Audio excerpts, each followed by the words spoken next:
My wife texted, "I'm divorcing you next week." I calmly responded I filed first. Then I confirmed our prenup was ironclad and invested everything myself. 48 hours after her lawyer engaged, he was panicking on the phone. 38 male was staring at a quarterly budget projection on my monitor, one of those soul-sucking spreadsheets, when my phone buzzed. It was Amanda, my wife of 7 years. Amanda. Hey. Just a heads up. I'm divorcing you next week. My lawyer will be in touch. Just like that. Casual bomb. For a second the numbers on the screen blurred. System reboot. I've always been a planner. It's how I run my small software business. It's how I entered my marriage. Amanda Moore let the universe decide, or so I thought. My suspicions had been growing for months. The late nights at work, the guarded phone, the weekend trips, finding herself. Last week, after noticing some significant and unexplained withdrawals from an old joint account I thought was dormant, small amounts but a pattern, I'd had enough. On Friday I'd consulted Miss Donna, my lawyer. We'd reviewed the prenup, the one she initially insisted on to protect her then larger assets. It was, as Miss Donna confirmed, ironclad regarding separate property, including my business, which I started pre-marriage. That same Friday I'd initiated the transfer to liquidate a substantial chunk of my premarital assets and some individual stocks, moving them into a new fund under my sole name. Miss Donna had divorce papers drafted, ready to go if needed. I'd hoped foolishly perhaps for a conversation, a reckoning, not this. Her text was the lit match. Before replying to her I called Miss Donna. She just made her move. File the papers. Now expedite whatever you can. Consider it done, Brian, Miss Donna said. Her voice crisp. Then I typed my reply to Amanda. No need for him to reach out. My lawyer is filing as we speak. Papers should be served to your office by tomorrow at the latest. What? You filed? WTF, Brian. You can't divorce me. Consider it in progress. The prenup is ironclad, by the way. Hope you kept your copy safe. Miss Donna has mine and it's been thoroughly vetted. Then the petty part that felt so good, my investment broker emailed the confirmation. Trade executions, personal portfolio update forwarded. Subject FYI, it showed the successful reinvestment of my separate assets, all perfectly legal under a prenup. Amanda didn't respond. Screenshot cloud backup. Emailed to Miss Donna. Deep breath. The shock was secondary to a cold, clear focus. Our prenup was her idea. Just to keep things clean, sweetie. My business boomed. Her trust fund not so much. Thanks to a taste for Chanel and spa weekends. Miss Donna had been almost gleeful during our consultation. This is clean, Brian. If she makes a hostile move, it only strengthens our adherence to the letter of this agreement. Amanda's text was that hostile move. The rest of the afternoon calls with Miss Donna, securing digital access to solely owned accounts, changing passwords, every financial T crossed. A brief pang, her laughing on our honeymoon, vanished, replaced by that cold text. She wanted a divorce next week. She was about to find out it was happening today on terms she clearly hadn't anticipated. Update. Woke up Wednesday feeling calm. String of missed calls from Amanda. Angry voicemails. How dare you? That money is ours. Nope. Around midday Wednesday, the official salvo. Email from a Mr. Timothy Vance. Let's give him a last name for consistency with the original SC Singh. Amanda using her maiden name Davenport. We can assume her maiden name is Davenport. Pompous aggressive. Mr. Anderson. He couldn't even get my name right. It's Brian. Or soon to be just Brian again. My actual last name is Anderson. It has come to our attention that you have initiated divorce proceedings in a frankly underhanded and malicious manner. Your attempts to hide marital assets through last-minute investment schemes will not stand up. My client was under duress when signing the prenuptial agreement. Its validity will be vigorously contested. We expect full disclosure, substantial spousal support, and 50% of your business interests by end of day tomorrow. Failure to comply will result in immediate court action to freeze all known assets. Almost laughed. Underhanded, says the sender of the breakup text. Hide marital assets. Reinvested my separate property as per the prenup she wanted. Trades initiated before her text. Duress, separate counsel weeks to review. She was thrilled to sign it then. 50% of my business explicitly separate in the prenup. Spousal support waived in the prenup. Forwarded to Miss Donna. Thought you'd enjoy this. He's bold. Miss Donna called pure legal comedy. Let me handle Mr. Timothy Vance. He's about to receive an education. Thursday morning Amanda showed up at the house. I was on a video call. Saw her pull up. Muted. Guys 5. Uninvited guest. She used her old key. I cursed myself. In the whirlwind of the last 36 hours, changing the locks hadn't hit the top of the immediate to-do list, though it was on there. Miss Donna had focused on asset protection first. Brian, we need to talk. She stormed into my home office. Amanda, I'm working. This is no longer your house to just walk into. Miss Donna will contact your lawyer about retrieving your personal belongings. Supervised. My lawyer says you're trying to screw me. That prenup won't hold. Does he now? Even voice. Miss Donna finds it robust. The one you insisted on protecting my business, my premarital assets, like it was meant to protect your trust fund. Face tightened. That money I spent was on us. The Chanel bag for $5 for us, the solo spa weekends, the emergency fund in your name I wasn't supposed to know about. My financials are an open book per the prenup.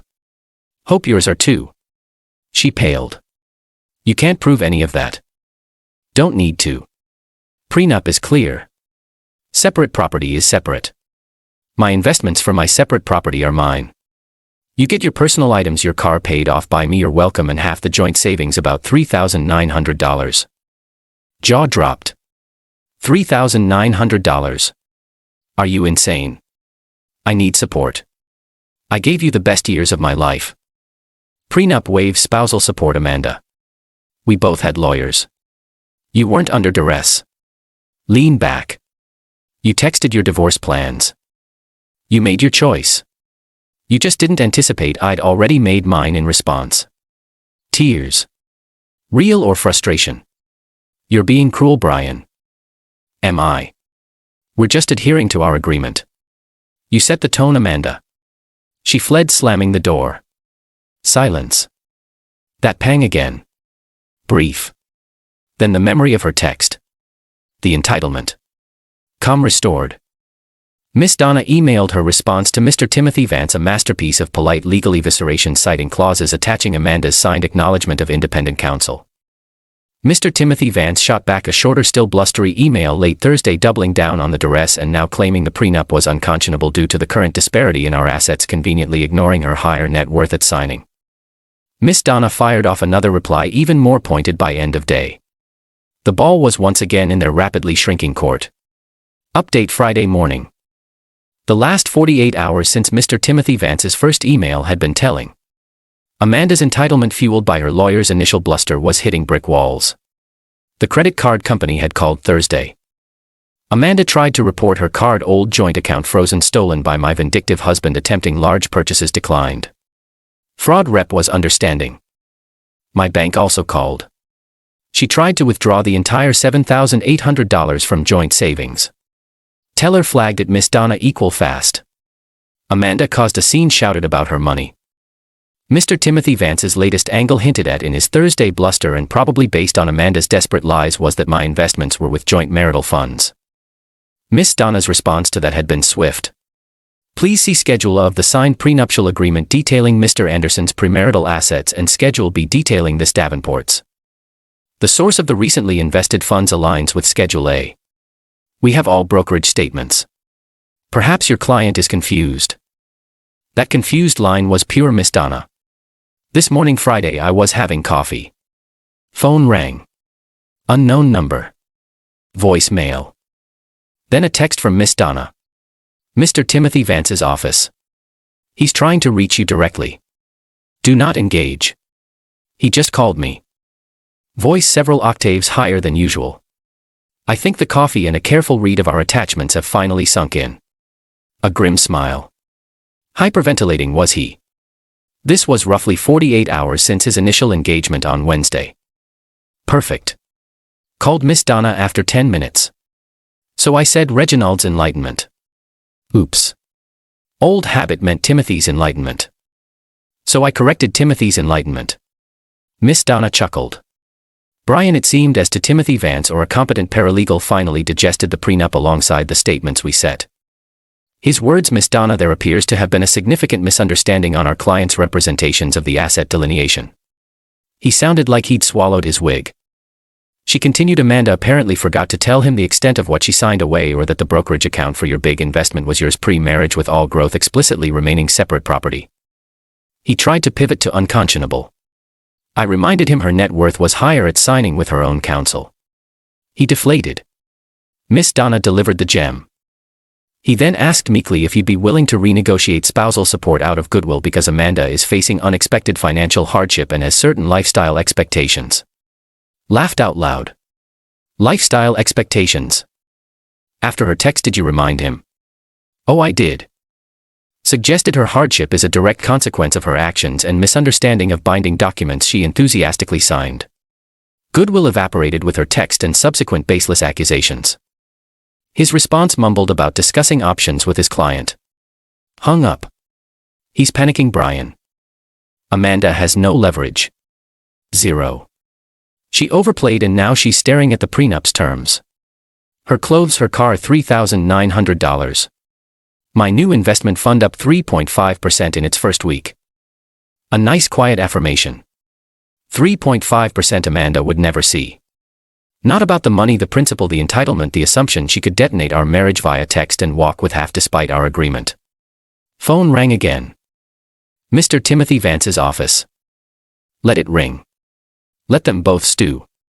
Her lawyer wasn't just panicking, he was defeated. Amanda was learning about consequences. Update. It's been a month since the infamous text. The dust is settling mostly into a fine layer of oh God, what have I done on Amanda's side from what Miss Donna tells me. Mr. Timothy Vance, after his initial panic, tried a few more desperate, pathetic ploys. There was a letter suggesting emotional distress caused by my precipitous and unfeeling divorce, filing, conveniently ignoring Amanda's text that started it all. Miss Donna shut that down by pointing out that planning for a divorce when one suspects infidelity and financial subterfuge isn't unfeeling. It's prudent. He even floated the idea that perhaps I'd be willing to offer a modest settlement to avoid unpleasantness in court. My response via Miss Donna was the prenup is the settlement. There will be no further negotiation. Amanda apparently didn't take this well. I got a few tearful, then angry, then pleading voicemails. Brian, please, we can work this out. I made a mistake. Followed by you're a monster.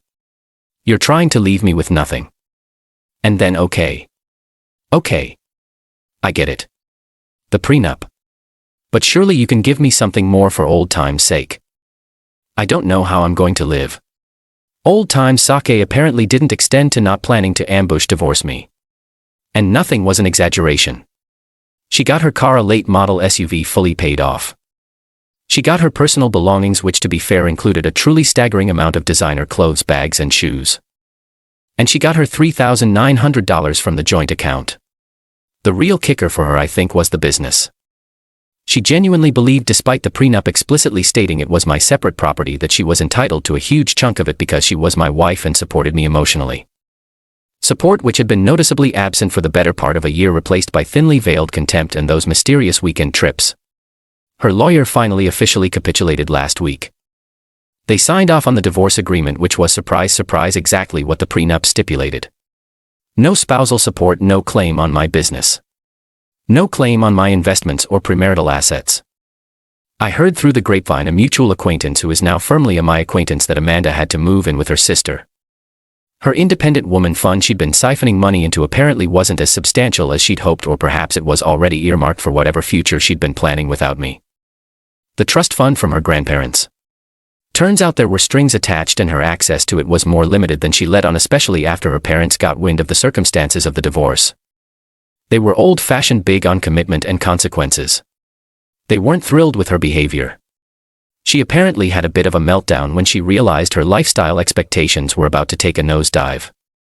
No more weekly salon blowouts, no more $1,000 shopping sprees, no more leisurely lunches at trendy spots she couldn't actually afford on her own salary, which without my income supplementing things was stretched pretty thin. There was one last sad little attempt at manipulation. She texted me a few days ago. Amanda. I'm really struggling, Brian. I might lose my apartment. I don't know what to do. I didn't reply. It sounds harsh, I know. And there's a small stupid part of me that feels a flicker of something like pity. But then I remember the coldness of her divorce text, the arrogance of her lawyer, the attempts to portray me as the villain, the one hiding assets, the one being unfair. She made her bed a very expensive, poorly planned bed. As for me, life is quieter, calmer. My business is thriving.